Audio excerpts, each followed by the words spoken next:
Everyone has been saying the word misconception, misconception, misconceptions again and again. I heard that word so many times, so I feel that I'm at the right place today. The biggest question I have got is that I am using the word, instead of misconception, they have been called misconceptions, hurdles, alternative conceptions, you name it, we have got so many names for them out there. I got literally fed up with trying to find out what name actually suits them. So I decided to call them potholes.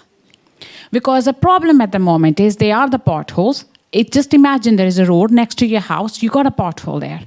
I do have one in Scotland. I get a couple. There's one which the road actually looks like turned upside down at the moment. What they do, they come and fill the pothole. What happens?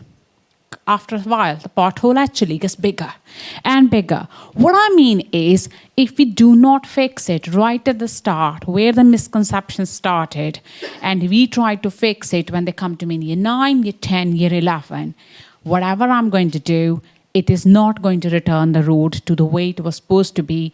That road is going to have another pothole at that time. Why that happens? Because none of us teaches in exactly the same manner. We all are different. There are reasons behind it.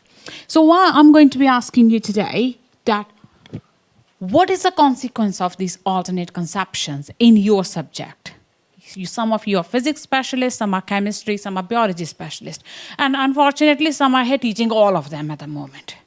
And some of you might have science teachers in your classrooms who do not have any of the specialism, but still teaching at Key Stage 3 because you have to fill someone with a timetable. So what are we going to do now? The curriculum content has changed in 2016. It got really very heavy with the required practicals and everything. But before that, it was a completely different journey. But please be patient with the science. Science has not been that old. It is only became part of the curriculum in 1988. Before that, it was for the grammar school, luxury people. If you're rich, you can have science education. So middle class people started learning about science since 1988. How many changes we had since 1980? That's when the science became a part of national curriculum. That's when they first started teaching science in the school as a part of the national curriculum. It became a core curriculum in 1988. Since the reason behind it, so we don't have much work done on the science curriculum. And for that reason, so first of all, it was 1902 when the Education Act came into existence. 1920, they said we're going to talk about science for all. It was national curriculum in 1988 and 89 when it became the national curriculum. Any data before that present is actually school-based because there were so many different exam boards. They all merged later in 2008 into 3 specific exam boards, which is Edexcel, AQ, and OCR. Before that, there were so many different exam boards. Schools were allowed to decide what they're going to teach. It was a very different world. So any research done before 1988 is not relevant for me to justify what misconceptions are, because everyone was teaching what they felt they wanted to teach. So you can do 2 sciences, you can do 3 sciences. But the biggest issue, what I'm trying to say, is that science for all was not considered for every single child before that. It became necessary that every single child from the primary school will be learning science from 1988. That's the point I'm after. Yes, I did research into it. I know there were so many different exam boards which merged together, and then there's lots of changes happened. But my prime focus is that 1988, when the government actually took the kind of control that this is a prescribed curriculum, this is a school should be doing. That's what my focus of research is here. So when we're looking from that point of view, the statistics says in 1960s and 70s, we were deciding what kind of coherent syllabus we are going to have, what we are going to bring to the school, how this is going to be delivered. So this was all going into the background. But at that time, any research done was actually at a very basic level. I cannot comprehend that every single child struggled with acids at that particular time period. No, I'm only focusing in from 1988 onwards, because after that we knew that every single child will be learning this particular concept in the school. That's where I'm heading with it. Because the time is short, so I'm not going to go through all that. I'm going to focus on to the key things. According to the statistic and all the research I've done so far, it shows that the education in England from 1944 to 88 and the reform of 2013 has actually brought the change in the science curriculum. So the people who have been sitting here teaching science for a very long time period, they would have seen we went through AQ exam paper having, I think, November exam entries, March exam entries, and June exam entries. You have multiple choice papers. Then you have got I think that there was a 45 minutes marks paper. Then they went on to, you can do January papers and you can do June papers. You can sit year 10, you can do GCSE biology. Year 11, you can do GCSE chemistry or physics. All that was used to happen before. But then 2016, they said, no one can sit GCSEs before the time period. Everyone will be sitting the GCSEs at the end of year 11. So they brought lots of changes and through loss of curriculum content. And when we are comparing the curriculum content they have thrown, at the same time, when the government is trying to take the control of the science curriculum, they actually ignored all the work the psychologists were doing. There was lots of work done by Piaget talking about how do we learn, how do we remember things. Then Khan came along and they proposed the things we ignored. We just thought, this is a curriculum, this is what I'm going to do. Like this morning, what was it, Dirk? We need to be Dicker, right? That's the one, right? I'm still not very confident with that. What exactly happened that we started giving the content without realizing, do they understand it? What do they think about it? Do they comprehend the way I want it? Because everyone here wants to know whatever I taught, have they understood it? Have they learned it? But I even didn't remember the word which was mentioned this morning. I got it wrong way around. But still mean it's exactly the same thing, doesn't it? Because I think that, so this is the idea that what you are teaching and what I'm perceiving, there is a misconception. Sometimes those misconceptions are that I will understand that is actually the virus. I might have thought there is a new virus that came along. I might have to get vaccination for that. But it is not a virus. You were talking about us lot having got into idea of this is how we're going to be teaching, that's how we're going. What a different world. But I thought it was a virus right at the start. So can you see that is a misconception? Alternate perception is the way what you explained to me, I'm thinking is slightly different. But what is the biggest problem I'm finding in my research so far is that not every single topic in chemistry has been explored.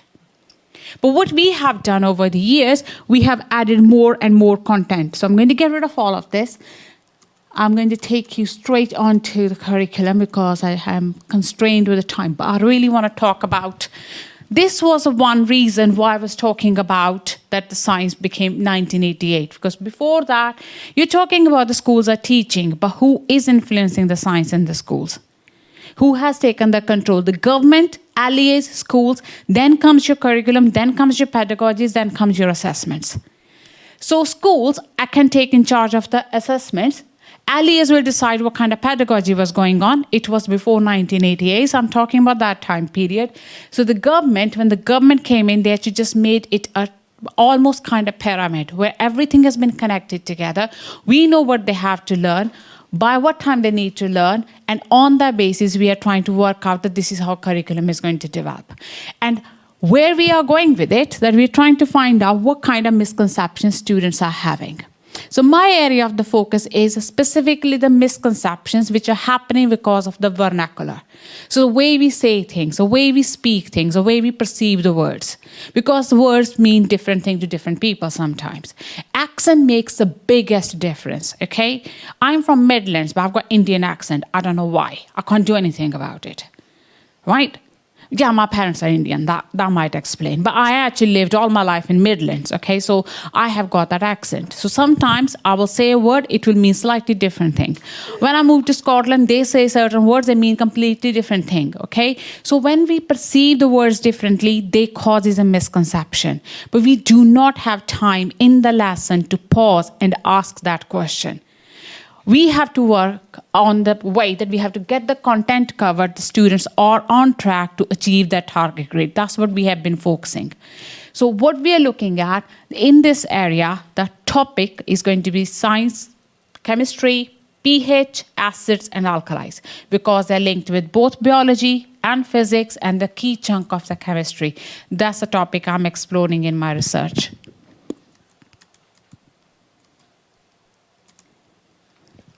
this is all your subject curriculum map, which you are supposed to be teaching now at the moment. In every single child in year 11 need to know all of these contents. So when I look into this content, this is a content which has been researched so far. There's lots of research out there by different people looking into what kind of misconceptions students have. So if you look onto the board, there are lots of work still need to be done in certain areas. There is not much research available to tell me, yes, I can go and look into mixtures, including dissolving. I can find so many misconceptions about that topic, research in different countries, within the England as well. But there are certain topic, principle underlining the Mendeleev's periodic table.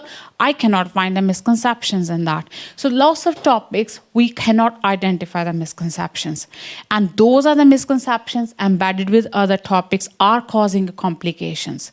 So my research idea is, I'm not asking students the question. I want to ask the question the new teachers who are coming to teach. I want to know, do they know what the misconceptions are? Do they understand what students are going to do with them and how they are going to deal with it? That's all I want to research, because I am interested in the pedagogy. I want every single child, when they're leaving the science classroom, they understand it. Not having a plaster on top of the knowledge they already got, which is going to turn into a pothole later. I don't want that. My passion is all about them having a deeper understanding. And that's why I'm here, to share that this is my passion. I'm not interested when science started. I might have got the background wrong, but I am more interested. Help me out. Identify the people I can speak, or you have got an experience, you want to talk about something, share that knowledge with me. So when I'm investigating it, I can ask the right question to the future teachers who will be delivering these topics to a future generation. Because you already got enough on your plates.